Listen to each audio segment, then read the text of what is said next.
বাজে এখন প্রায় বেলা 12টা, ওই জন্য আর গুড মর্নিং বললাম না।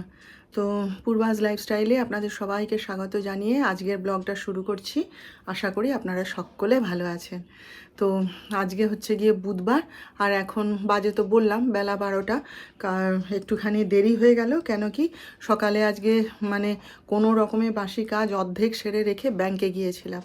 অনেক দিন ধরে কাজটা ঝুলেছিল, তা আমি আর যিশুই বেরিয়ে যাচ্ছিলাম। তারপরে যিশুর আবার নার্সিংহোম থেকে কল এলো, পেশেন্ট কল। তো তখন মানে কিন্তু কিন্তু করছে, আমি তাহলে যা, তাহলে আজকেও বাদ যাক।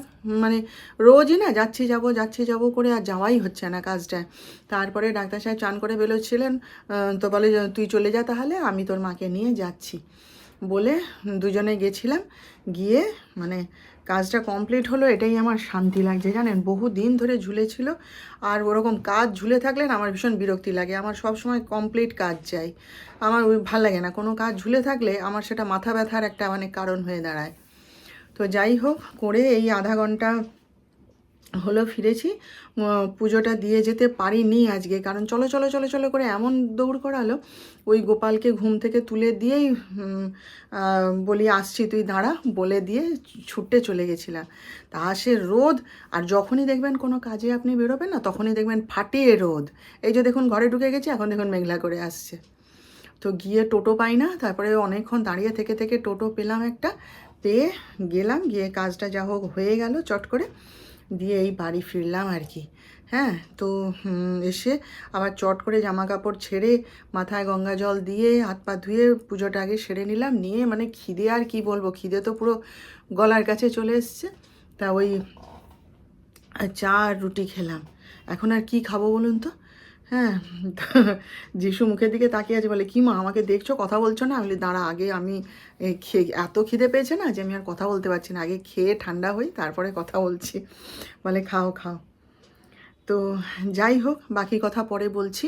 চলুন আপনারা সঙ্গে থাকুন, দেখতে থাকুন। আর শুধু আমার একার রান্না জানেন তো, মানে আমরা তো বেরিয়ে গেছিলাম। তারপরে যিশু বলে জলখাবার কি খাবে, সেই জন্যে ও কচুরি কিনে এনেছিল। এনে কচুরি খেয়েছে, ব্যাস পেট ভরে গেছে। বলে আমি আর কিচ্ছু খাবো না মা, আমার পেট ভার হয়ে গেছে, তুমি আর আমার জন্য রান্না করো না। আর ডাক্তার সাহেবের তো ওটি হবে নার্সিংহোমে দুটো, তো তাকে তো মানে সেই ব্যাংকের মধ্যেই ফোন করে যাচ্ছে সবাই। বলে স্যার কাজ বসে আছে, ওটি হবে, শিগগির আসুন। তো যাচ্ছি দাঁড়া করছিল। তারপরে বেরিয়ে বলে যে শোনো, তোমার তো এখনও রান্না হয়নি। আমি বলি না, কটায় ওটি শুরু? বলে ওটি জটাতেই শুরু হোক, আমার তো কাজ আছে। আর তাহলে আমি এক কাজ করি, আমি আজকের দিনটা ডাইনিংয়ে খেয়ে নিই বেলাটা, আর তোমাকে অত তাড়াহুড়ো করতে হবে না, তুমি ধীরে সুস্থে কাজ করো যাও। ঠিক আছে তাই। তারপরে বাড়ি এলো, আসতে যিশু বললো যে ডাইনিংয়ে খেতে হবে না, তুমি আমি বাঙালিতে চলে যাও, গিয়ে একটা থালি নিয়ে নাও, নিয়ে খেয়ে নেবে। বলে ঠিকই বলেছিস, তাহলে তাই করি বলে ও তাহলে আজকে এই বেলাটা খেয়ে নেবে, নিয়ে নার্সিংহোমে চলে যাবে।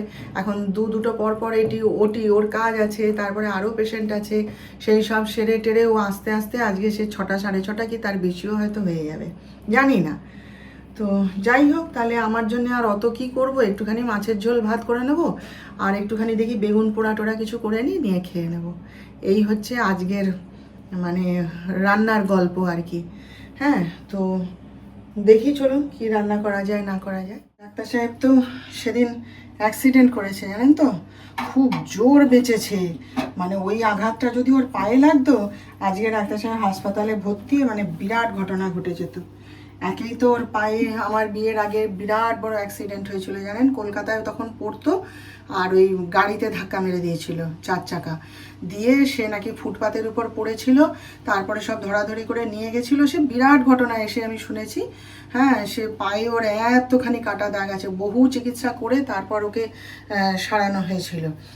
যাই হোক, তো সেদিনকে ওই যে বললাম না রুটি আনতে যাবে, ভাতটা হোক ততক্ষণ আপনাদেরকে বলে নিই। আজকে তো আর রান্নার তাড়া নেই তেমন, সেজন্যই একটু গল্প করছি আর কি। তো সেদিনকে ওই যে বললাম না ডাক্তার সাহেব রুটি আনতে গেছে, তো সাইকেলটা নিয়ে গেছে, গিয়ে রুটি নিয়েছে, আর টুকিটাকি আরও যা যা জিনিস দরকার ছিল ঘরে, বিস্কুট চানাচুর এই সেই সব নিয়েছে। ওকে বলেছিলাম তো, বলে বেরিয়েছি যখন নিয়ে আসি, ঘরেই ছিল সারাদিন। কিন্তু দেখুন কিরম গ্রহের ফের বলে একে। তাই দিয়ে তারপরে ও আসছে।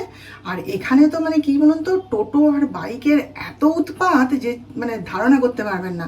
যারা এখানে থাকে তারা জানে, মানে পিছন থেকে এমনভাবে আসবে না, মনে হয় যেন এক্ষুনি পায়ে মেরে দেবে, পা হাঁটুর কাছে কেমন শিরশির করতে থাকে। আর বাইক তো মানে মানে কি বলবো, মানে ছেলেগুলো বোধহয় মাধ্যমিক উচ্চ মাধ্যমিক পাশ করলেই বাবা হাতে বাইকটা ধরিয়ে দেয়, দিয়ে সে একদম চুল উড়িয়ে জামা ফুলিয়ে জামা উড়িয়ে সে সব বাইক চালাবে, জানেন তো।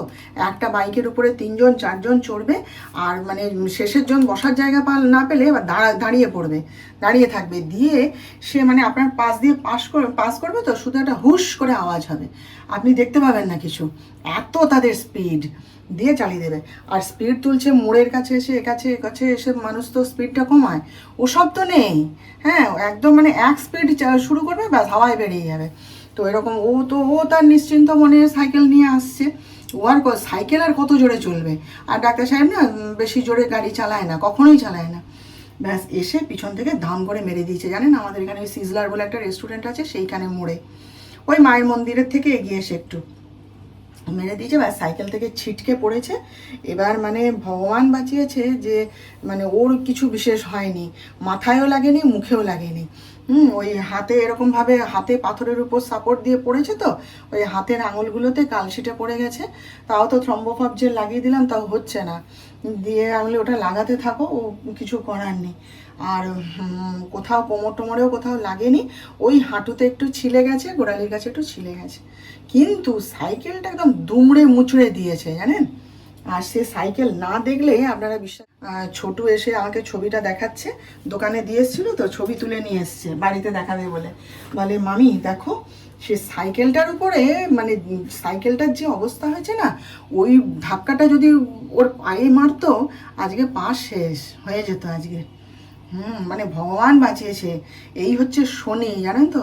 দেখুন কেমন ঘরের মধ্যে ছিল, দিব্যি গল্প করছে, আসছে, হ্যাঁ সব করছে। যিশু বেরিয়েছিল, যিশু বললো বাপি আমাকে দাও, আমি রুটি এনে দিচ্ছি, বলে না থাক আমি আনবো, বলে বেরোলো। কীরকম ঘর থেকে টেনে বের করে নিয়ে গেল, মানে ভগবান সহায় যে বিপদটা ওর কিছু হয়নি। সাইকেলটা আমরা তো সবাই বলছি সাইকেলটাকে ফেলে দাও, ঠিক আছে তোমাকে আরেকটা নতুন সাইকেল কিনে দেওয়া হবে। আর যিশু তো বলছো সব স্কুটি ফুটি একদম তুমি চালাবে না, একদম, আর কোনো গাড়ি ফাড়ি তুমি কিছু চালাবে না।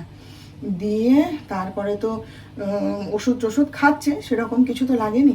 এই কদিন আগে জানেন আমার মামা শ্বশুরের ছোটো মামা শ্বশুর এখনও তার মেয়ের বাড়ি এখানে, সেখানে রয়েছে এখনও, তাকে ছাড়া হয়নি। সে সাইকেল নিয়ে কি বাজার করে না কিনে আসছিল, আর টোটোতে এসে মেরে দিয়েছে, সে মুখ টুকে পুরো লেগে গেছে।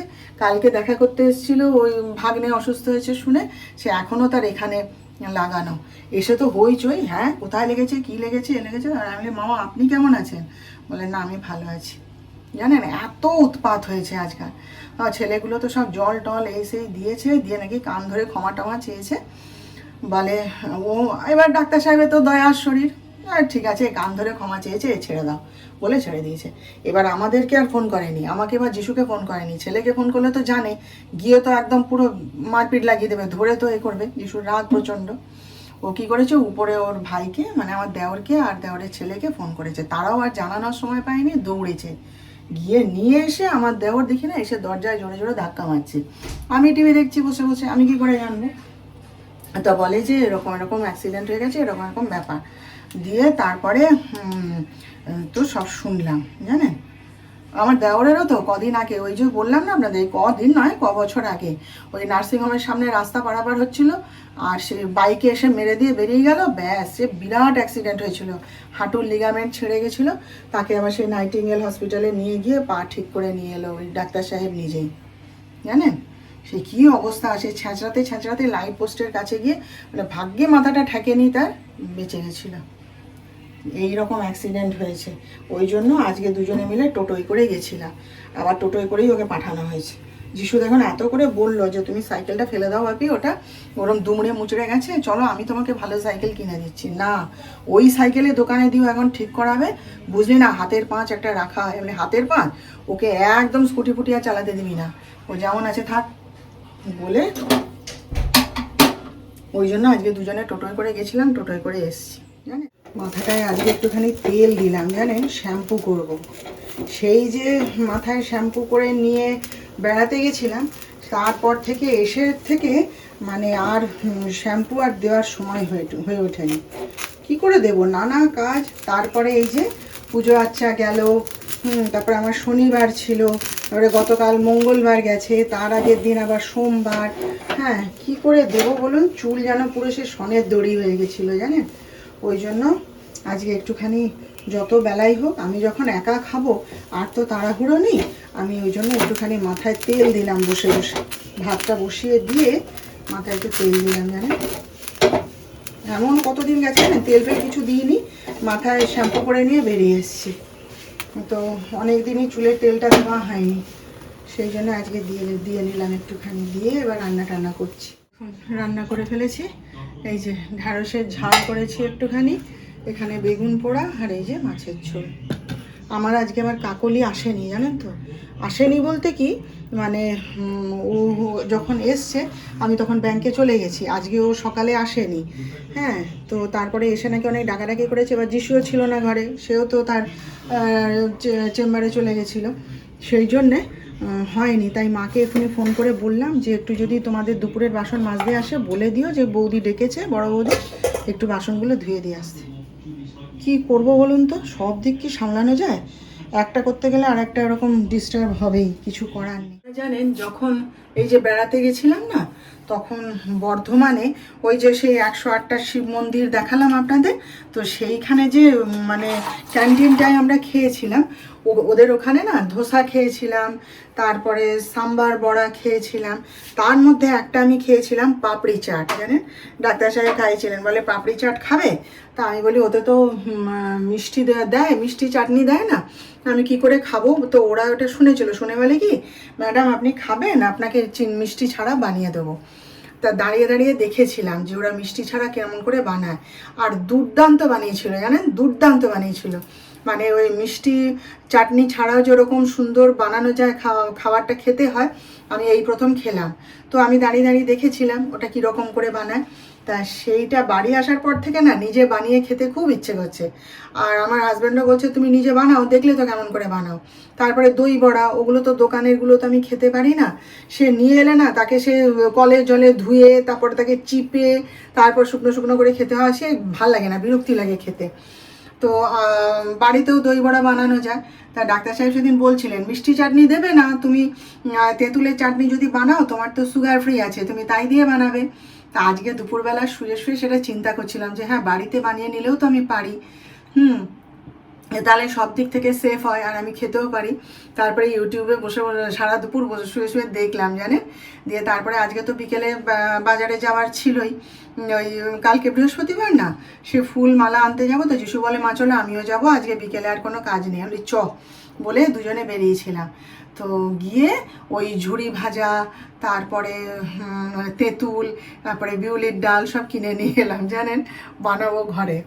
আর তারপরে ওই তুলসী তলায় ওই ঝাড়া দেবো আর কি, দেয় না তুলসী তলায় ঝরা দেয়, সেইটা এই কদিনে হয়ে উঠছিল না, তো সেই একটা মাটির হাঁড়ি ওরাই ফুটো করে দিল, সেইটাই নিয়ে এলাম। এই সব টুকিটাকি জিনিস নিয়ে এলাম। তারপরে ফুচকা খাবে বলে যিশু কদিন ধরেই জিদ ধরেছিল। তা আমাদের এই অঞ্চলে যারা ফুচকা বানায় না, তারা তেঁতুলের মানে টক জলের মধ্যে মানে তেঁতুল জল যেটা, সেটাই চিনি দেয়, সেই জন্য আমি খেতে পারতাম না। আজকে সেটাও আবিষ্কার করে ফেলেছি। হ্যাঁ, ওই লোকটার কাছ থেকে এবার থেকে ফুচকা খেতে ইচ্ছে হলে নিয়ে আসবো একবারে, মানে টক সে বলে খেয়ে দেখবেন কেমন বানাই। তো বাড়ি এসে 1 চামচ তেঁতুল জল মুখে দিয়েছিলাম, সে টক মানে বিষ টক একেবারে এমন। আমি বলি ভালো হয়েছে যিশু, আমি এবার এর কাছ থেকে নিয়ে আসবো, পেয়ে গেছি। বলে হ্যাঁ মা, খেতে দারুণ লাগছে, আমরা ওর কাছ থেকেই নিয়ে আসবো। এইসব আজকে বাজারে গেছিলাম এইসব করতে আর কি। তারপরে ছেলে বলে মা গৌরাঙ্গ সুইটসে যাবে, আমি চ বলে আমার আর ডাক্তার সাহেবের জন্য ধোসা কিনে নিয়ে এলাম। আর যিশু তো সব খাবে না, ধোসা সে খায় না, ওর জন্য একটু প্যাটিস সেই কিনে আবার ঘুরতে ঘুরতে বাড়ি চলে এলাম। তো এই যে আসার পর ডাক্তার সাহেবকে বলছি, তা হাসছে। ওদের তো গৌরাঙ্গ সুইটস থেকেই ঝুড়ি ভাজাটা নিয়ে এসেছি জানেন, কি দারুণ খেতে ওদের ঝুড়ি ভাজাগুলো। তা ডাক্তার সাহেব সব দেখলেন, বলছে বানাও, আমিও খাবো। তো দেখি এখন কবে বানাই, আপাতত এখন চা খাই, তারপরে সব দেখা যাবে। গুছিয়ে টুচিয়ে রাখলাম, আর এই গল্প আড্ডা মারছি।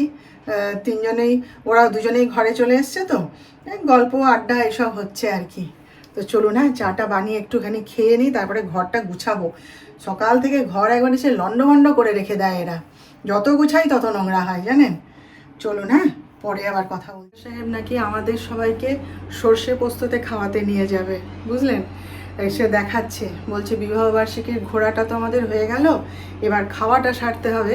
তা সে আমাদের সবার বাড়িতে যতজন আছি, মা ছাড়া সবার ফোনে ওই লিঙ্কটা পাঠানো হচ্ছে, সবাই দেখুক ওখানে কি কি আইটেম পাওয়া যায়। এতক্ষণ সেই সব মানে আলোচনা করে আমার কান ঝালাপালা করে দিচ্ছিল।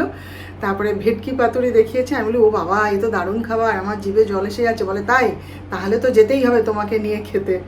তা সে এখন বাড়ির সবাইকে নিয়ে নাকি সর্ষে পোস্ততে খেতে যাবে, তার আলোচনা চলছে। তা এখন এসছে, আমাকে বলে আচ্ছা ঠিক আছে, তাহলে আজকে আমাদের বাড়ির আইটেম কি আছে। আমি বলি ডিমের ঝোল আর রুটি। তো খুশি হয়ে গেছে, আর কিছু বলেনি। গিয়ে আবার বলছে দাঁড়াও ভালো করে দেখি। সে কোথায় দেখেছে সর্ষে পোস্ততে বিভিন্ন রকমের আইটেম, ইউটিউবে দেখছে, তাই নাকি সে সেখানে নিয়ে যাবে। যাই হোক, তাহলে আজকের মতো রাখি। ওদের জন্য তো ডিমের ঝোল রুটি হলো, আর আমি আর কোনাকে কিছু বলিনি, যখন খাবো একটু ওই ডিমের ভুজিয়া করে নেব, নিয়ে খেয়ে নেব। তাহলে চলুন আজকের মতন ভিডিওটা এখানেই রাখলাম। আবার আমাদের দেখা হবে, আপনারা ভালো থাকবেন। আর আমার আজকের ভিডিওটা ভালো লাগলে একটা লাইক, শেয়ার ও সাবস্ক্রাইব করে জানিয়ে দেবেন।